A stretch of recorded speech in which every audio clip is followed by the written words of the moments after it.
গণিতের কিছু সূত্র প্রমাণ শেখাবো। আমি আজকে শেখাবো যেটা সেটা একটু খেয়াল করলে বুঝতে পারবে।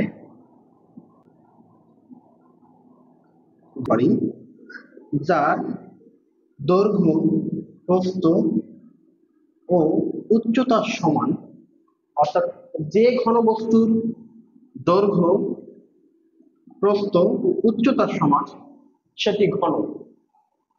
আর এই ঘনকের আমি কর্ণের দৈর্ঘ্য নির্ণয় করব।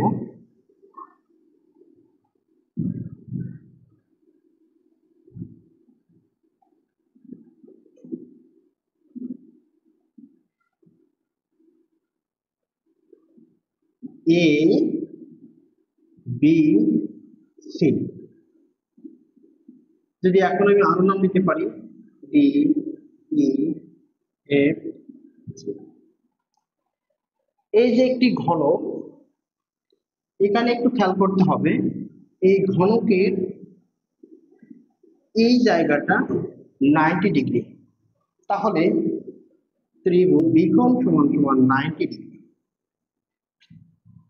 যদি কোনো ত্রিভুজের কোণ 90 হয় তাহলে পিথাগোরাসের সূত্র অনুযায়ী আমি কি করতে পারি, এসি স্কয়ার সমান সমান AB square plus BC square.